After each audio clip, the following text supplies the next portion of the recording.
Yes. 5, 4, 3, 2, 1. Welcome to Up in Your Business with Kerry McCoy, a production of flagandbanner.com.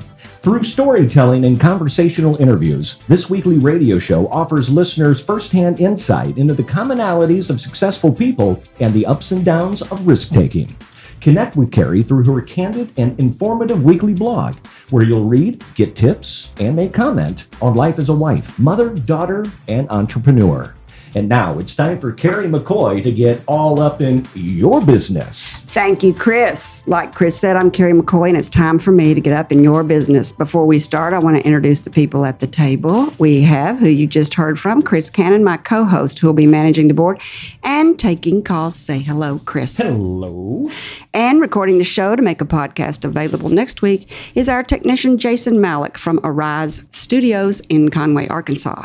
If right now you're sitting at your computer, you might want to watch us live on flagandbanner.com's Facebook page. It's kind of fun to see what goes on behind the scenes. And this is like real-time reality radio. And if you were watching a few minutes ago, you got to see my guest Josh Hill do a little rapping because he was doing that for the people on Facebook. If you have to miss any part of this show or want to hear it again, there's a way, and Chris is going to tell you how. Listen to all UIYB past and present interviews by going to flagandbanner.com and clicking on Radio Show. Also, by joining our email list or liking us on Facebook, you'll get a reminder notification the day of the show with a sneak peek of that day's guest. Back to you, Kerry. Up in Your Business with Kerry McCoy began as a platform for me, a small business owner and a guest, to pay forward our experiential knowledge in a conversational way. Originally, my team and I thought it would appeal to entrepreneurs and wannabe entrepreneurs, but it seems to have a wider audience because, after all, who isn't inspired by everyday people's American-made stories? To see people in their totality is humanizing. We all thirst to connect and make sense of an overcomplicated world, and on this show, we have the luxury of time to go deeper than a soundbite or a headline. It's no secret that successful people work hard, but other common traits found in many of my guests are the heart of a teacher, belief in a higher power, and creativity. My guest today is the unassuming and highly intelligent Mr. Josh Hill, who was shot into the Arkansas limelight when he, in the summer of 2018, became a 7-time winning contestant on Alex Trebek's long-running game show, Jeopardy. Josh. Who is Albert Einstein? Correct. Josh. Who is Cain? Josh. What is asthma? Josh. What is Bitcoin? Josh. What is ratio? Josh. Who is Roethlisberger? Josh. What is mesothelioma? Josh. What is Guernica? Josh. What is a volley? Yes. By day, Josh is a network manager, and he looks like one.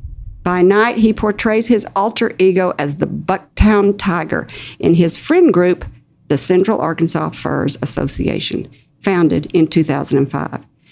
This may sound like a hunting club, but it's not. It's role-playing by creative people. Josh, or should I say Bucktown Tiger, is well known among furry convention goers as a lyricist, keyboardist, and comedian who specializes in furry-themed hip-hop songs, voiceovers, and freestyle. Like I said, we got a little bit on Facebook right before the show. We're going to get some more by the end, aren't we? Maybe. Today, we're going to find out about the road to Jeopardy, how hard it is to get on, what goes on behind the scenes, the pressure, the preparation, and what it's like to win. Are you ready? $163,000 on national TV. Go, Ouch. Josh, go. Yeah. Youch. At the bottom of the hour, we're going to play, I like this word. Madison made this word up, Quash Josh. With our questions. So get your question ready for calling in. We'll give you the number later on. And at the end of the show, for our other animal-interested furries, and there are a lot of us out there, a lot of you out there I've discovered, we'll talk about his hobby, and he'll give us some samples of his hip-hop songs, I hope. It's a pleasure to welcome to the table the super interesting and original 7-time winner of Jeopardy, Mr. Josh Hill. Well, hello, Kerry. Great to be here with you. Thanks for the invite and the warm welcome. Thank you. That sounded just like he was on Jeopardy. I think that's exactly what you said when I saw you on Jeopardy. I love original people, and you are absolutely certainly that. But before we get into all your hobbies and your successes, let's talk about your early life. Sure. Did you know you were always smart? Not really. I was just trying to be the best person I could. I was told that I was smart, but you kind of have to not necessarily believe everything that you hear, because there's always someone out there that knows more than you, that's better than you, and there's always things that you can improve upon as a person. And from a young age, I've always tried to become a better version of myself, particularly when it comes to academics. I was lucky to be raised in a family and household. My mom was a teacher. She's recently retired, public school teacher, and she and my grandma always stressed the value of education, and ensured that I prioritize that above, other likes and things I might want to do, hanging out with my friends, which I did as well. But, I always made sure my homework was done first. And I'm just thankful to have that background. Mm-hmm. Good family. Yep, and it's, I guess, gotten me pretty far. Mm-hmm. Families are really important. After I watched you on Jeopardy and I saw the depth of your knowledge, I couldn't help but wonder how someone like you, who literally knows a little bit or a lot about everything, can decide what they want to choose as the career in college. How did you decide to hone down what you want to do? You got a master's in business, I believe. I do. Mm-hmm. How'd you decide, okay, business is what I'm going to do? Because you could do anything. You're one of those people that could do anything. Well, when I first went to the University of Arkansas, and one of the reasons I chose the U of A was because they had the most majors on offer in the state. I had no clue what I wanted to do out of high school. I thought I wanted to go into economics, and then I ended up, declaring political science when I first got there and realized I don't know if I really want to do that. I switched to, I want to say, computer science, and then I switched to history. I was all over the map. How long did you go to school? Just 4 years. Oh, really? A couple of summers. Just 20 hours a semester, I guess. Pretty much. And I switched to electrical engineering my second semester, basically following in the footsteps of my father. He was an electrical engineer, spent some time working at Chrysler, and thought it would be really cool to, deal with technology. And all of my peers in college were like, "You're going into engineering? Wait a minute. You understand what you're doing?" Wow, what's wrong with that? Because people were leaving engineering and going to other majors because of the science and the math load. And because it's hard? Essentially. But, it's one of the degrees that there's not enough people graduating. If you're an engineer, you're pretty much going to get a job. Pretty much. And I really hope that more people consider majoring in engineering, studying the sciences, the maths, because there is a need here in America for really talented people in those technological fields. We have to keep a competitive advantage on the global stage, and the only way we're going to do that is with homegrown talent. Mm-hmm. And I'm really glad I got my electrical engineering degree, and I've been working in the computer telecommunications networking field since college, 14 years now. And where do you work? I work down the road at a cell phone carrier that they're the ones that at one time asked you if you could hear them. Good. Can you hear me now? Is that the one that says, "Can you hear me now? Can you hear me now?" And I'm not sure what the current catchphrase is, but yeah, it's a pretty large network. What's your day look like when you're an electrical engineer? What does your day look like? Well, and to be I actually call you a network engineer. Network engineer. So you get an electrical engineer's degree to be a network engineer? Well, I have an electrical engineering degree. You can have a computer engineering degree. Oh, okay. Some people have computer information systems. There are even some mechanical engineers, engineers in other fields. There are some people who just, studied independently and took all the certification exams that they needed from various vendors, Cisco, Juniper, Microsoft certifications. There are also some of the up-and-coming technologies, open source, some vendors, OpenStack, Narantis, Red Hat. Wow, you listed them all. I don't think you missed a one. I'm sure there are plenty out there I haven't mentioned. So you're a network engineer for a big telecommunication company. What does a day like that look like for you? Well, mostly I'm dealing with deploying new infrastructure. If you could imagine routers and switches that cost hundreds of thousands of dollars. I can't give the exact amount, obviously, it's proprietary, but taking those routers and servers that cost a lot of money and virtualizing them. So the future of the internet is putting them virtual. on the cloud? Virtualizing them means putting them on the cloud, or segmenting them in the computer, in the server. Kind of, sort of, not the public cloud in the sense of you no longer have control over your data, but having those services, those network services, be handled in an automated, virtualized fashion. Mm-hmm. And so, the infrastructure can be much more flexible. You can take a server and program it to be whatever router you need, whatever switch you need. And I guess they're called virtual because you can have a whole lot of them on one computer. That kind of makes them virtual. So instead of one computer having running one machine, you've got 5 machines running on one. Mm-hmm. What would that be called? One network, not one network, on one server. Yeah, one server, one hypervisor. And you can also, in like downtime, for example, if you're in the busy hour where everyone's trying to use their phones and you need all of that computing power to handle phone calls versus in the middle of the night when we're all asleep or, making new rap songs or whatever you do at night, then you can use that computing power to take database backups or to do other network changes and improvements. Okay, you've got a wonderfully interesting life. I want to take a quick break because I want to come back and I want to talk about Jeopardy and what it's like to be the 7-time winner on Alex Trebek's Jeopardy. I want to talk about the preparation that went into it. I want to talk about the audition. I want to talk about the behind the scenes going on. And then I also want to talk about your community of furry friends at the Central Arkansas Fur Association, which, like I said, you might think is a hunting club, but it's not. Instead, it celebrates these furry friends at parties, conventions, and other venues by role-playing in costume song and other theatrics. And last, this is the funnest part to me. We're going to play Quash Josh, and the listeners get to call in with questions. I asked Arkansas Flag and Banner employees to all send in questions. We've got some good ones for you, so stay tuned. We'll be back. Want to create excitement for your business or event? Do it with affordable advertising from Arkansas's flagandbanner.com. We have teardrop banners, retractable banners, and table drapes. We have street pole banners, museum and exhibit banners. We have custom flags, event tents, tailgating poles, auto graphics, and window scrim. And don't forget, welcome home and sale banners. Consult the experts at arkansas's flagandbanner.com. Go online for a free quote or drop by our historic showroom at 800 West 9th Street in Little Rock.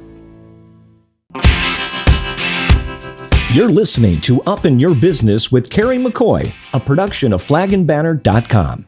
Over 40 years ago, with only $400, Kerry founded Arkansas Flag and Banner. During the last 4 decades, the business has grown and changed, starting with door-to-door sales, then telemarketing, to mail order and catalog sales. And now a third of their sales come through the internet.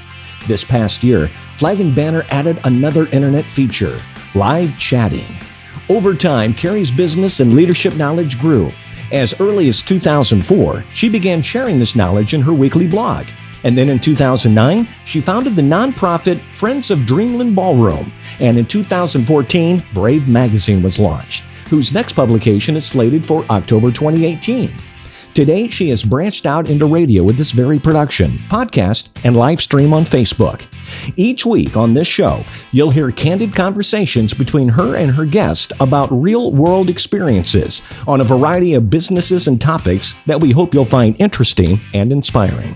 If you'd like to ask Kerry a question or share your story, send an email to questions@upyourbusiness.org. That's questions with an S at upyourbusiness.org, or send her a message on flagandbanner.com's Facebook page. You're listening to Up in Your Business with me, Kerry McCoy, and I'm speaking today with Mr. Josh Hill, network engineer, and the only person I know who is a 7-time winner of the game show Jeopardy. I don't even know a 1-time winner. Before the break, we talked about what it's like growing up smart, what great parents you had, how you pick a career when you could do anything you wanted to do, and that you picked electrical engineering, and that you're a network administrator or manager, network engineer, I guess, technician. But now we want to talk about Jeopardy. I love Jeopardy. I think lots of people do. It's been on the show how long? How many years? This is season 35 that they're currently in. Wow. And that's on the syndicated version. Of course, there was a version, I think it was a weekly version before that, and that lasted about 10 seasons, and they brought it back in 1984. And Trebek's always been the same guy. It's always been the same one. Always been Alex Trebek. That's great. So you always wanted to be on Jeopardy. I heard you saying to someone that you always wanted to be on there and that you spent a long time applying, I think I heard you say. How do you get on Jeopardy? So at one time when I was a teenager, the application process was you send in a postcard and they would draw, random postcards, at least for the teen tournament, which I was a teen back then. And they would draw postcards out and invite you to an in-person audition. I was lucky enough to be selected for one when I was 15 or 16. It was a long time ago. And I got down there, and you have to pass a 50-person test, 50-question test. 50 question, yeah. 50 persons. You get to go, and you get to go. Pretty much. So you pass a 50-question test, and if you pass it, then you play a mock game 3 at a time, just like on the show. They interview you, ask you what you would do with the money, a little bit about yourself. And during the mock game in that teen tournament audition, I wanted to answer a question, and they called on a different competitor, and I did this number. I did that. And so they're taping everything. They stopped the proceedings and called that out. You cannot do that. You cannot, show disapproval. If you don't get called in, you won't get in every time. I was like, well, I sat there with a goofy grin on my face and was like, well, there goes my shot. Was it, did there go your shot? Oh, yeah. That's an immaturity thing. Yeah. There's a lot of really talented, smart people out there, but they don't maybe get to the success they want because of this immaturity level that we all have. Absolutely. I lost composure there and, 20 years until I got another shot like that. No. Mm-hmm. Did you keep applying after that? I kept applying for the teen tournament. I applied for the college tournament. I went to Memphis when I was in college to what they call the brain bus back then when they used to drive around to different cities. Went there, failed the test. Tried a few times online. I guess I failed the test online when they started doing it online. And so how'd you get in this time? What happened this time that let you got in? I guess I passed the 50-question online test when they started doing that a few years ago instead of just selecting postcards. They have an online test, and the people that pass that test then get selected sort of at random for an in-person audition. And mine was in Houston this time. I went there, and I had to pass another 50-question test. Once I got to Houston, and they wanted to make sure you were legitimate, I guess.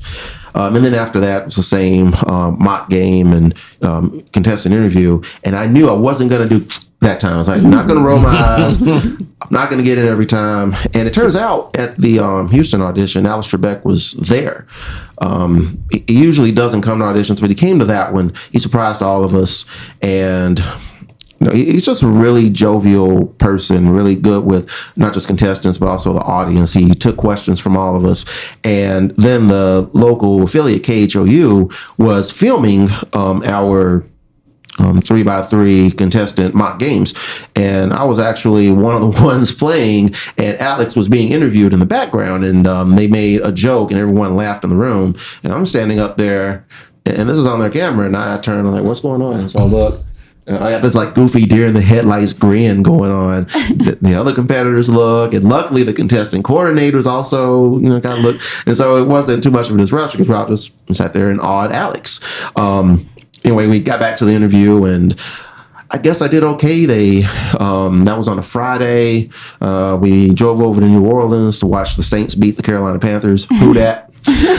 My wife's a huge Saints fan. Oh, good. And I'm married into the Who Dat family, Who Dat Nation. And came back on Monday, and then Tuesday, when we got back, I was getting lunch at Tropical Smoothie right there on Broadway, and I pulled my phone out to check Twitter, both Twitters, and the rap Twitter and the Tiger, Josh Hill, all of them, Twitter, yeah. Okay. Facebook, Instagram. I only have Instagram. And I noticed I had a missed phone call from a 310 area code number. And they told us at the audition, if you get selected, we'll call you, and it'll be a 310 phone number. So it's not a telemarketer. So I saw the phone number. I was like, oh. I stopped what I was doing, called them back, and Ryan, one of the contestant coordinators, answered the phone. And I was like, oh, I'm sorry, I missed your call. And I said, oh, that's okay. I just want to finalize some things on your application. So are there any dates that you wouldn't be available? And I said, well, I'm doing a marathon the first weekend in March. This was in December, by the way, of 20 whatever year it was, 2017. And thank you. And You're welcome. and I can't think of any other dates I wouldn't be available. And so Ryan says, okay, thank you very much for your time. Oh, by the way, we want to invite you out for a taping of Jeopardy. Yes. And at that point, I'm in the middle of Tropical Smoothie. And I have to do everything I can not to just go jumping around, flailing and screaming like, the sky is falling or whatever. So everything just became yes, sir, yes, sir, yes, sir, yes, sir. He could have said, hey, I want your left arm, your left leg, and I would have been like, yes, sir. Firstborn. Yes, sir, yes, sir, yes, sir. So they went over the details. It'll be January, I think it was January 24th. You'd have to fly out. And then if you do really well. More auditions again? No, and see, at the time, I didn't know that, I was telling people, well, it's just a taping. They may not select me, trying to tamper down expectations. They told us to bring 3 changes of clothes. I didn't have 3 changes of clothes that were camera ready. So the first thing we did when we got there was we went to the mall, my wife and I, and found a couple of extra wardrobes to take for the next day. And then I don't think I slept very much that night. When we got to that morning, there was a bus downstairs and all the contestants were there. And I get on, there's, I think 12 of us on the bus. We get to the studio and we get to the gate. The guy there said, you're not supposed to be here. I'm like, what do you mean? Because the guy thought we were the audience, I guess. We're really, really well-dressed audience. So they took us to a gate where the audience was supposed to come in. And after 10 minutes of looking through the logs, they said, oh, wait, y'all are contestants. Y'all at the wrong gate. Y'all need to go around to a different gate. And so we sat there for quite a while. Finally, they let us in the lot when we got to the right gate. And after that, there was a couple of rehearsals. Before that, one of the contestant coordinators, Maggie, probably the most high energy person you can imagine. Really high energy, really great person to be around. How old is she? She young? I know she's been on the show for almost a whole 35 years. Jeopardy has no turnover. If you get on at Jeopardy, you pretty much stay there. The rest of your life. Yeah, more or less. Why would you leave? It's a dream job. Yeah. And so she went over all the rules, where everything's going to happen, rehearsal, enunciate, make sure you enunciate, answer in the form of a question. Try to start at the top of the board. They mentioned that multiple times. Oh, really? Yeah. You don't want to start at the $2,000 clue. You have no idea what the category is about. Like there was one in one of my games, the category was lakes and rivers. I'm sitting like geography. Yeah. And turns out the first question was, this comedian was one of the co-hosts of the night show. What does that have to do? Lake. Who is that? Joan Rivers. Okay. I was trying to think of a lake. And so had I started at the bottom of the category, it would have been someone I'd never heard of. And like, well, that's not geography. Mm-hmm. So they tell you to start at the top. And so I tried to start at the top. They went over all the rules and what would happen if we were found to be ineligible. They even brought in an auditor to make sure that we were who we said we were. We all went out and rehearsed. We got to write our name on a little scribbly pad. We got to play a few questions, all 12 or so of us, including the returning champ. There's always a returning champ. Always? Oh, yeah, sure. Yeah, and then they called the first 2 competitors to go against the returning champ, and it wasn't me. And so, okay, I got to sit in the audience and watch. And the first guy, his name was Osman, and he wiped the floor with everyone. He ended up with 333. That was his winning score. And no one wanted to face against him. I was looking to my, the guy sitting next to me, his name's Jeff. Yeah. And we didn't want to go against him. Jeff was called next, along with another competitor. And you're like, phew. Yeah. And so Jeff ends up taking Osman down. I was like, wow. Okay. And then I ended up getting called, and I was like, I got to play against that guy. You played against Jeff? I played against Jeff, and it's like, it's not going to be good. And so we get out there, and after it took a few questions, my heart rate was around 160, 165. I'm sure. Boom, boom, boom. And eventually it just got back to, I did quiz bowl in high school and in college. And once I got back into that, competitive mode, things started to kind of make sense again, if you will. And did okay, I guess. What time's it start? And so was that the one that we saw in the summer was actually recorded in January? It was recorded the one you saw in the a few months ago was recorded in February, because basically what happens, they do 5 episodes a day. That was the 3rd episode of the day. So like Monday through Friday, that's one tape day. And they tape 2 days a week. And so that was a Wednesday taping. So the Wednesday episode, I ended up winning. We went to lunch.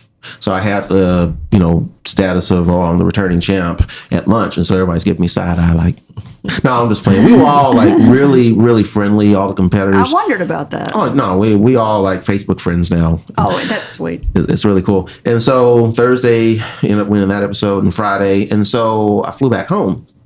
And I had to fly back out 2 weeks later. And so that's, the one that was in February, second time I flew out. Why didn't they just keep you going to the next week? Why do they skip you a week and make you come back? Here's why. Because Jeopardy is in one lot on Sony Pictures Entertainment Studios lot. Wheel of Fortune is across the street. And so the same camera crew, the same cameras that they used to film Jeopardy on Tuesday, Wednesday, they use those to film Wheel of Fortune on Thursday and Friday. Did not know that. I did not either. Yep. So they tape budget cuts. Well, I can't speak to their budget. I mean, like they're not making enough money or whatever. Okay, go ahead. So then you fly home and I bet that actually is good for you because you kind of get to study. A little bit. Did you study? I bet you did. I somewhat. I knew weak areas, trying to work on some things I need to work on. And so then you fly back out. Mm-hmm. And then you do the next. And at that point, you're the returning champ, and you're a 3-day returning champ. And I tried to keep that under wraps as much as I could, and eventually it got out. How do you do that? Well, when I got back to the set, and Maggie says, "Hey, champ," and I was like, "Okay, now the secret's out." And so they started asking how many days did you win, and I was trying to play it, coy. And eventually, when we started rehearsing, they run the tape from the previous episode, and they show how much. Because it's also a rehearsal for the camera crew, for the sound crew, for the judges. It's also a rehearsal for them. So they do a rehearsal before they actually go live and get everybody kind of relaxed. Mm-hmm. I wondered how they did that. They do a rehearsal. And after lunch, there's another rehearsal for the contestants that are still there. To get you relaxed again and back in the groove. Get all your burps over with after lunch. Yes, ma'am. Okay. And they announced I was a 3-day champ with, I think it was 88,000 at that point, or 83,000. 82 something, 82, 86. And then all the contestants were like, I hope I'm not the first to lose to you. I'm like, every game is a different game. It's different categories. Mm-hmm. And really one question can turn the trajectory of a whole game. Had Jeff gotten the final Jeopardy question right on that very first episode, Jeff would have won, and I would have walked away with the second place $2,000 prize. And that would have been it. Yep, you won you won all those Final Jeopardy ones. I think every one I watched. Well, you never lost one, did you? Well, there was the one at the end. There was one. Oh no. There were a few. Yeah, I was only 4 for 8 on the final questions. I didn't do as well as I wanted, but I'm just real fortunate. The one you lost on, everybody lost on. I think there was basically one. Yeah. It's been a few months since I watched it. There were a lot of what we call triple stumpers, where none of the 3 knew and the it didn't matter. Yeah. Right, and luckily I was in the lead and had a big enough lead to where there's strategy behind that as well. If the second place is close enough to you, they can bid 0. And that means you have to get it right, or else you're going to have to bid enough to drop below them. Luckily, I had a big enough lead in those times where essentially second place had to get it right, and then I had to miss it. Yeah, because you're over there doing the math. The part of that Jeopardy is figuring out the math that goes with it. Yeah, on your bid of what you're going to put on there. Absolutely. Yeah. Mm-hmm. Sometimes they'll do $1. Mm-hmm. So I wondered about how they kept you from being stressed out about it, and to keep you relaxed, and so they train you in one day. How many shows do you do? If you 5. count, does that count the? Does that count the ones they do to get you relaxed? That doesn't count the ones for relaxation. There are 2 of those, so 2 rehearsals. There's 5 live? rehearsal in the morning, and then 3 live taped. episodes, 5 3 taped episodes, yes ma'am. And then lunch, and then another rehearsal, and then 2 more after lunch, 2 more that's tapings. 7? That would be 7 if you count the rehearsals. Are you exhausted when you go home? I was pretty tired at the end of the second tape day when it was 5 episodes in a row, because you don't really get a break. The returning champ, they take them backstage, you change clothes because it looks like another day, and you have maybe 10 minutes to get your makeup redone, remiked, back out on stage. So you don't have time to think about it. So Not really.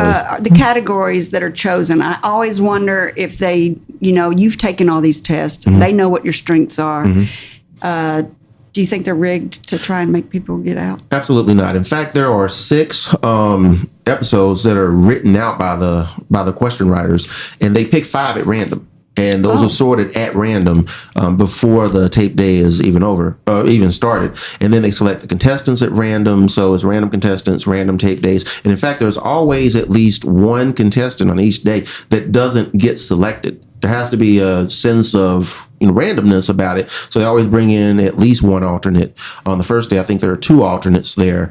And then they stay in case someone drops out. And then at the end of the Wednesday tape day, the alternates are local. LA area. Always local for the alternates so that they don't have any air travel. Correct. And at the end of the second tape day of the week, one of those alternates will be selected to go on, and the other one won't. They'll come back at a later tape session, and then they'll get on. Is it in California? Is that where the local is? Culver City, California. So the LA area. Do they pay your airfare to go out there? They don't. So everything's on you. If you're a first time contestant, you pay for airfare, you pay for hotel. Of course, you're already paid to get to the audition. If you have to fly back out, like if you're a returning champ like I was, then they'll pay for your airfare to get back out to LA.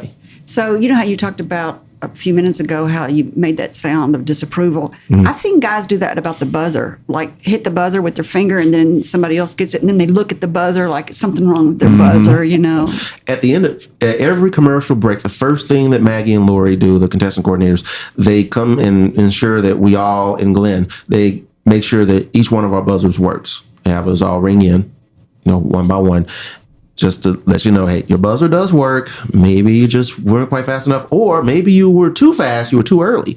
Because what happens after Alex reads the clue, one of the judges has their own lockout device where they enable the buzzers. If you ring in before the judge enables the buzzers, you're locked out for a quarter of a second. I've seen that happen. I've seen people doing this, and then they're not getting anything. They're not getting in because they went too early. So you can't hit your buzzer while he's reading. Correct. And if you accidentally do, you're locked out for how long? A quarter of a second. Which could be the difference between the guy next to you getting it. Absolutely. About half of the questions, was my experience, about half the questions, all 3 contestants know the answer. It's just a matter of who gets in first. Really? We're all past the smart people in the world. Oh, absolutely. Yeah, there are people way smarter than me out there. 35 years of contestants and lined up trying to get in. It took you 20 years to get in. All right, let's talk about the big money. You got $163,000. And after taxes, maybe $100. That is not true. Do they hold the taxes out before you leave? So they hold California taxes. Oh, those are not good. Yeah, California, I think is 7% withholding, and the federal is on you, and then any state tax you would owe to your home state is on you. Not to mention, you have 7% on top of your regular income tax. It's ordinary income. It's treated as ordinary. And they don't hold that out. That's on you. That's on you. You have to put that on your income. So they write you a check minus your 7% to California? Well, they would send that check, and then you do whatever you. And then on April 15th, anything you owe Uncle Sam or I don't know what the Arkansas equivalent of Uncle Sam is, but the state. Betsy Ross. There you go. Go ahead. Would come out at that point, and then you write a check unless you paid, early withdrawals or early disbursements. Don't know if I want to reveal my financial strategy here. Let me ask you this. Can you tell us how this money and this experience changed your life? Well, for one, of course, being a college student, I have a couple of degrees. My wife has a couple of degrees, masters, and you have a couple of degrees? The bachelor's and the master's. Oh, okay. And then, wife has bachelor's and master's. So it's helped us a lot with, taking care of some of the debts we incurred, getting those degrees, because, college is not cheap. Paying off college expenses. Somewhat. And then also, of course, home improvements. As a homeowner, I'm sure you're aware that they can be money pits at times. So some things that we've been wanting to do. And, of course, travel. We both love to travel. And so we're looking forward to, coloring in the last 2 states on our map, which are Alaska and Hawaii. So we've been to all of the contiguous 48 states. I think I said continental on the episode. That was a mistake. Alaska's continental as well, technically. So the contiguous 48, and we've been all of them. And we haven't been to Alaska and Hawaii yet. So that's what you're going to do. that's our big vacation plans. And then from there, we start coloring in the rest of the countries. There you go. I don't know if we'll get to every country, but at least hopefully every continent. I've never been to every state in America. You're young to have done all of that. Well, I guess you do it while you can. Goal. It's a goal. That's a nice goal. All right, this is a great place to take a break. When we come back, we'll continue our conversation with network engineer Mr. Josh Hill, 7-time champion of Alex Trebek's game show Jeopardy. Do you get to go back now that you're a 7-time winner? Do you go back now? You get to play in some championship games? The Tournament of Champions, I'm not sure when it's going to be held, but I would assume they would invite me unless I do something to mess that up. I hope I don't. But I'm looking forward to hopefully getting an invite and competing again. And the top prize for the Tournament of Champions is $250,000. Oh, come on, Josh. Listen, I just jumped up and down watching you. I'd record it, come home from work, watch it, and then you'd win again. I'd be like, oh my gosh, I feel like I'm on a high on this. Thank you for watching. Oh, you're so welcome. Thanks for doing it. It was great for me. In this next segment, I want to learn about about Josh's community of furry friends at the Central Arkansas Fur Association. This is not a hunting club, just the opposite. This is a group of like-minded people who celebrate their furry friends at parties, conventions, and other venues by role-playing in costume song and other theatrics. And we'll be taking questions for Josh on our Quash Josh segment. But first, I want to remind everyone we're broadcasting live every Friday afternoon at 2 p.m. Central Time on both KABF 88.3 FM, The Voice of the People, and flagandbanner.com's Facebook page. And that after 1 week of every show's airing, a podcast is made available on all popular listening sites and YouTube. Boost morale and patriotism with a new flag or flagpole from Arkansas's flagandbanner.com. We have poles, hardware, accessories, maintenance support, installation, and custom flags. We have flags of all kinds. For the sports enthusiast, the world traveler, or history buff, we have them all. Bring in your old flag and get $5 off a new one. Consult the experts at arkansas's flagandbanner.com. Come shop our historic location at 800 West 9th Street in Little Rock or visit us online at flagandbanner.com. Flagandbanner.com is proud to underwrite Up in Your Business with Kerry McCoy, where listeners are offered firsthand insight into the humanity and commonalities of successful people shared in a conversational interview with Kerry. Along with this radio show, Flagandbanner.com publishes a free biannual magazine called Brave. First published in October 2014, Brave magazine harnesses the power of storytelling and human empowerment. The Department of Arkansas Heritage recognized Brave magazine's documentation of American life and microfiche's all editions for the Arkansas State Archives. Brave magazine will be in your mailbox and hitting newsstands October 2018. Free subscriptions and advertising opportunities are available at flagandbanner.com by selecting Magazine, where you can read previous stories and learn about advertising opportunities. You're listening to Up in Your Business with me, Kerry McCoy, and I'm speaking today with Mr. Josh Hill, network engineer, and the only person I know to be on Jeopardy, and he's a 7-time winner on the game show.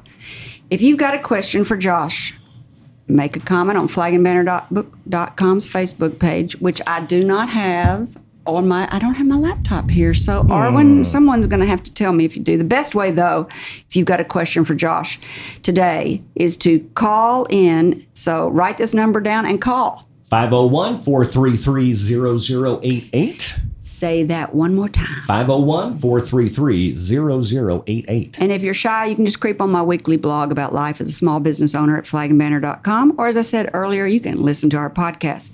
I want to take this opportunity to give a big shout out and a thank you to Centennial Bank for partnering with the Friends of Dreamland Ballroom and sponsoring this year's Dancing into Dreamland, which is Friday, November the 2nd. Tickets and a few tables are still left available online. Thank you, Centennial Bank. Before the break, we talked about Josh being a smart kid, 15 years old the first time he applied to go on Jeopardy. Because of his immaturity, he didn't get on. Then we talked about what it was like to actually get on Jeopardy and the audition, the live show, how the goings-on behind the scenes, not really behind the stage. And that they shoot 5 in one day. I think that's really interesting. And that they share their equipment and their, I don't guess they're roadies, but they're technical programmers people, they're videographers, with what was the show he said this year? Wheel of Fortune. Wheel of Fortune, yeah, with Wheel of Fortune. I think that's cool. I didn't know that. I love hearing that kind of behind the scenes stuff. And that Alex Trebek is very nice. Oh, absolutely. That's really good to know too, and that the categories are not rigged. Oh, no, they're definitely not rigged. In fact, there are federal laws back in the 50s and 60s. They were rigging game shows to try to drive the narrative. And so they passed some federal laws to make that illegal and punishable by, I think it's 5 years in prison. Good. I'll quit trying to figure out if it's rigged or not, because I do sit around and think about that. So, all right, now, in 2005, the Central Arkansas Fur Association was formed. Were you part of that? I was one of the founding members, yeah. I figured you were. Tell everybody what it is. So essentially, went to Brinkley High School. Our mascot was Tigers, and it kind of stuck, in a way. And essentially, when I reached adulthood, you start trying to find people who you can kind of click with, people who have similar interests, and I was able to find some people who are also interested in, anthropomorphics, which is... Is that what it's called? Anthropomorphics, yeah. It's essentially if you take your favorite animal and you fashion that animal as kind of a humanoid with human characteristics. If you think of Bugs Bunny or Daffy Duck, or there was a recent Disney movie, Zootopia, that was pretty big box office hit. Characters such as that is what anthropomorphics are about. And so essentially the furry fandom is a celebration of those characters and entertainment and arts centered around that. And one of the unique things about the fandom is we create our own characters with their own defining features and their own talents and interests. So a lot of us kind of have our, I guess we call it personas, kind of like a persona, except as, our animal selves, if you will. And as far as the local community, we've... There's a lot of you. Yeah, it's quite a few, and we, first started in 2005, but we've done various charity events. What do you do at a charity event? So sometimes we'll costume and we'll, bring smiles to kids' faces, and help raise money for various charities at conventions. We've raised millions of dollars around the world. Really? And for various, usually animal-related charities, like, people try to have tigers, lions as pets, and they're really cute when they're kittens, but they grow and they cost a lot to feed and they could kill you. Yeah. And so a lot of them have to give those animals up to various sanctuaries. There's one really good one up in Eureka Springs, Turpentine Creek Wildlife Refuge. And so, venues like that, as well as other animal related, like, pet rescue locations and, other different outfits, we've helped raise money for them. There's one in Texas called Care. There's one in Tennessee called Tiger Haven. There's quite a few all across the country, and we've raised hundreds of thousands, millions of dollars for those. So you're a Bucktown Tiger. That's your name. Yeah. How come Bucktown? What's Bucktown? Nickname for Brinkley. Oh, is that right? Always, yeah. We, Bucktown taking over. We've, a lot of us, we refer to our hometown as that, and so I had a lack of creativity. I had to come up with a name, and that seemed to work pretty well. I can't believe you have a lack of creativity. Oh, yeah, there's you do so much. So I went on, if you go online and type in Bucktown Tiger, you will find that you have an album. I have 6 albums if we're counting. Never mind. 6 albums. I'm counting. Yes, 6 albums. So what are these albums like? So 3 of them are instrumental piano albums. And because you play the keyboard. Keyboard, yeah. The whole when I mentioned the tiger suit thing on Jeopardy is like, yeah, it's an actual thing. But the albums were recorded, actual, album quality. And so they're instrumental covers of various genres, from classical to classic rock, all sorts of genres in between. There's some country, some soul, really? Some alternative rock. And then there are albums about, my experience as a tiger enthusiast and, in the furry community, and some of our experiences, as well as other, formative experiences growing up, from my background, on my rap albums. So you do freestyle. And I looked at some of the names on your album.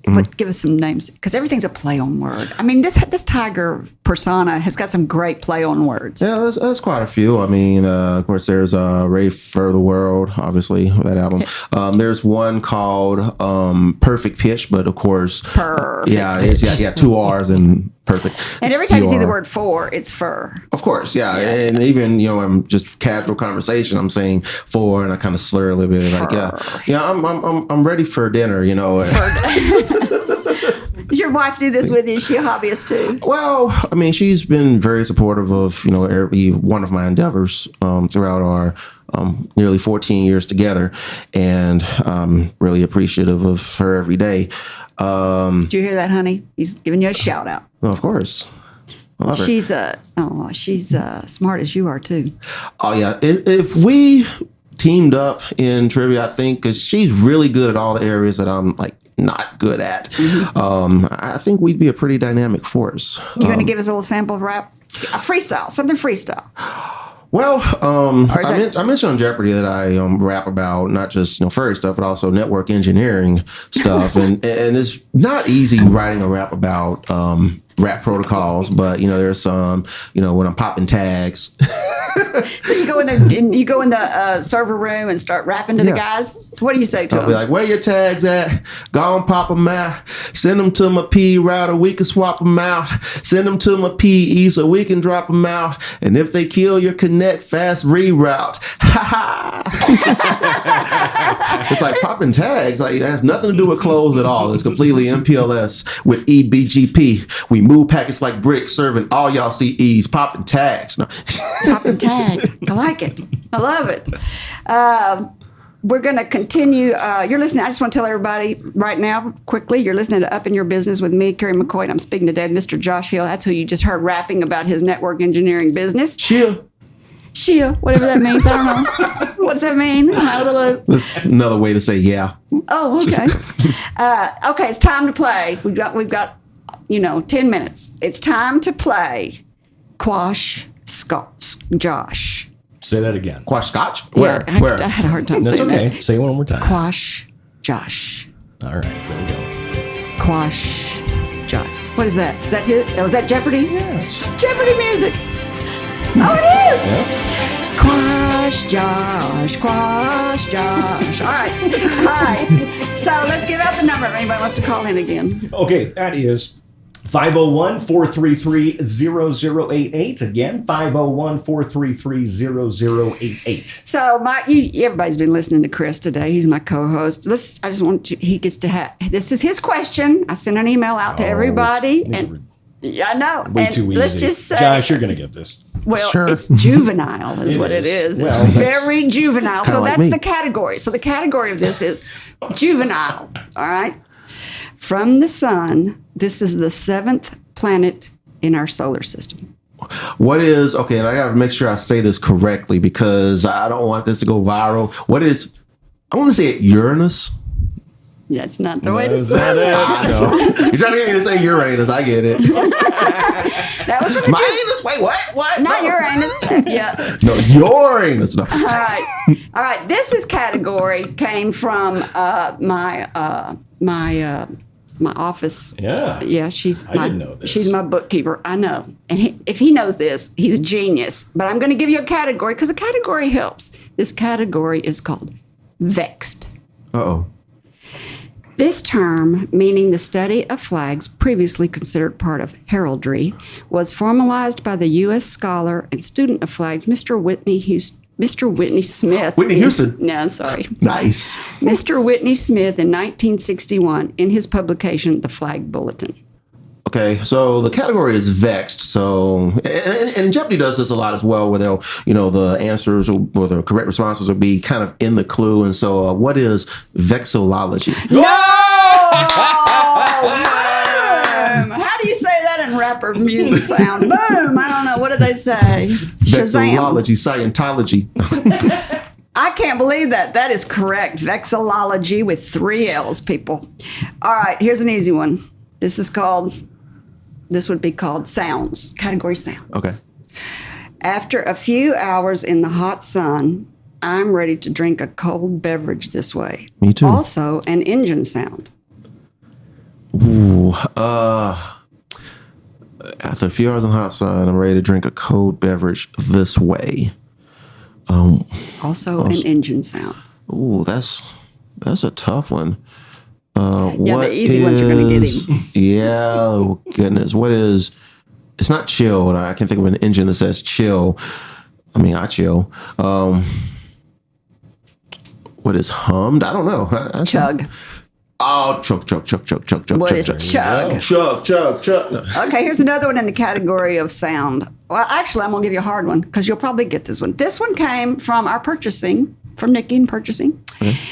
Once, and I didn't know this, and I just think this is interesting for all the listeners.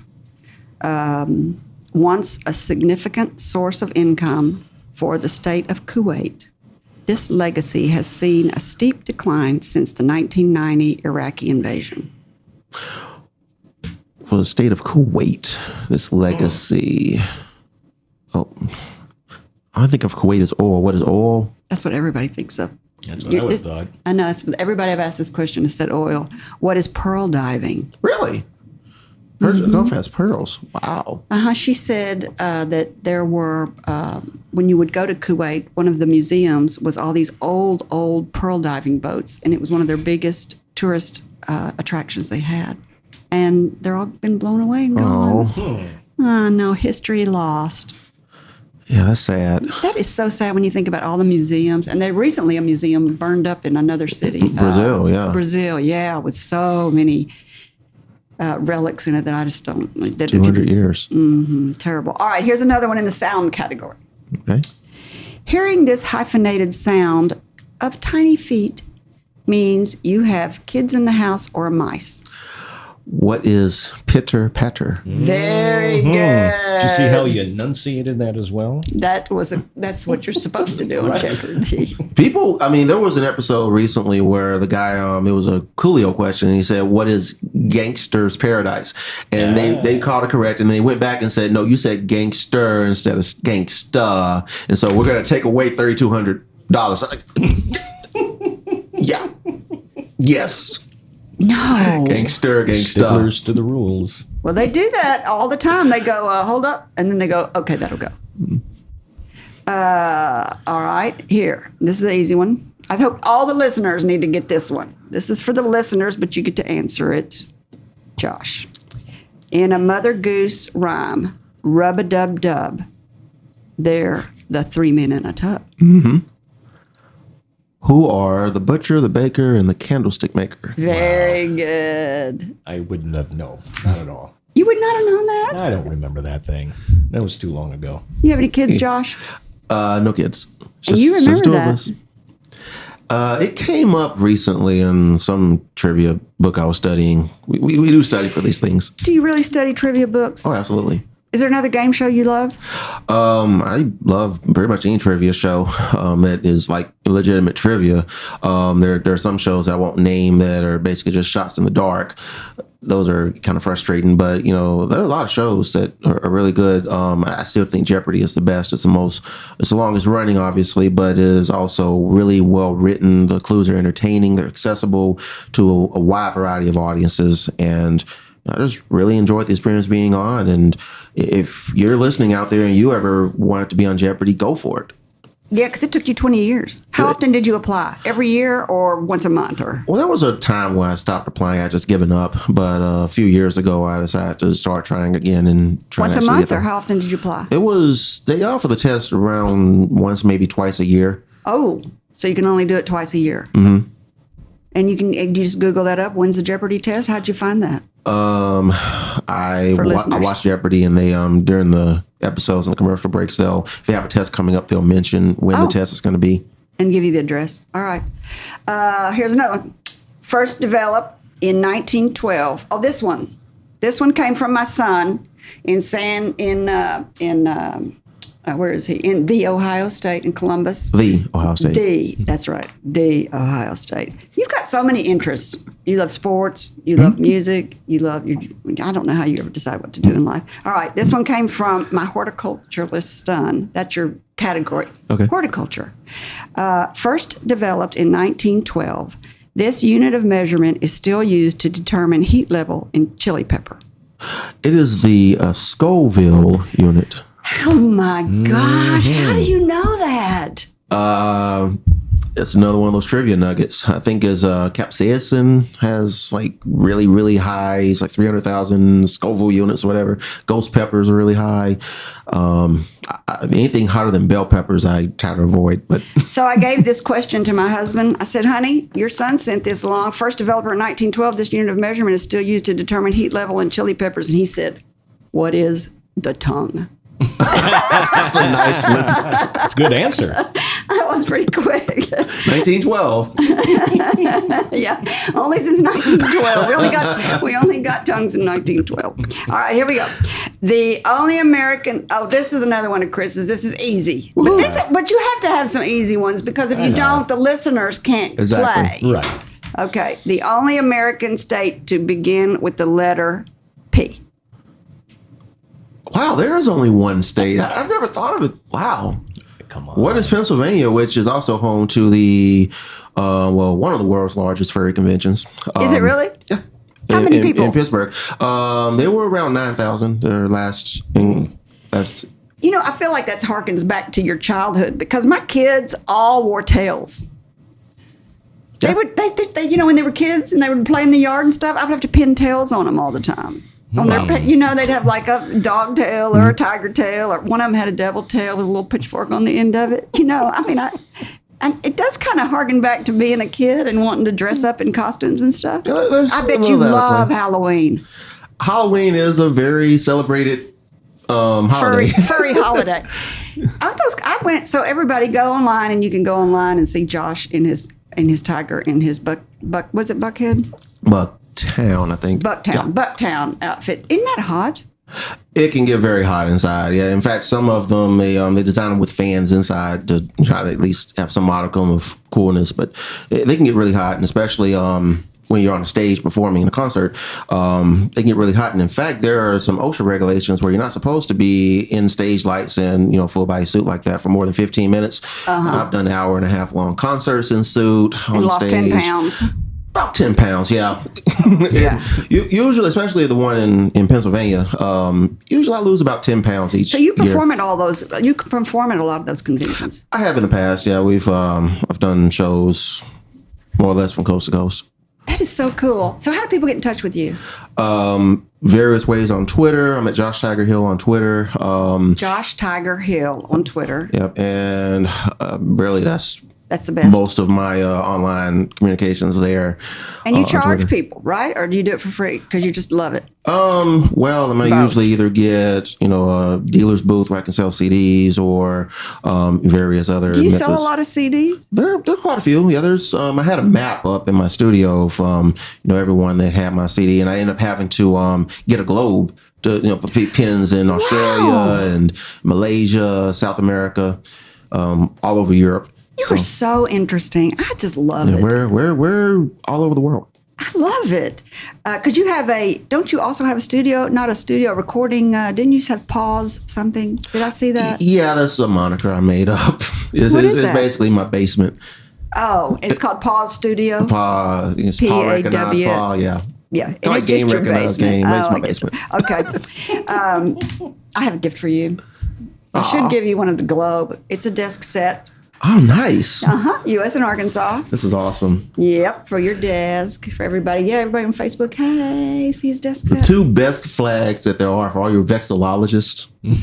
God, good job. I can't believe you did that, actually. That's very good.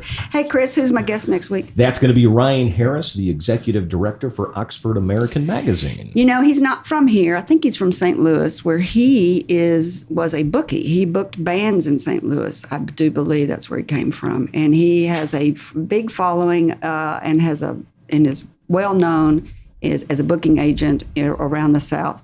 And even though he's the executive director for Oxford American, he also books all the bands at South on Main. Have you ever been to South on Main, Josh? South on Main is really exciting. It's very exciting. Well, he books all those bands that come through. Wow. He knows his stuff. And he books them usually. There's a series you can get on with them. He'll tell us about it next week. But it's Thursday nights. And he gets bands that are like coming from New Orleans and going to Chicago. And because he knows so many people and he's so connected, he gets them to come here like on Thursday nights. And we get these really big bands in that really small venue. It's impressive. It's very impressive. Thank you again, Josh. Thank you, Kerry. You're welcome. Thank you, Chris. Thank you. Thanks for having me here. This has been a lot of fun. You've been a blast. I've been grinning since you got here. I want to take another opportunity to thank Centennial Bank again for sponsoring this year's Dancing into Dreamland, November the 2nd. Tickets are still available online. If you have a great entrepreneurial story that you would like to share, I'd love to hear from you. Send a brief bio or your questions to, or your contact information. I don't need your questions. All right, I that'd need be your questions with an S at upyourbusiness.org.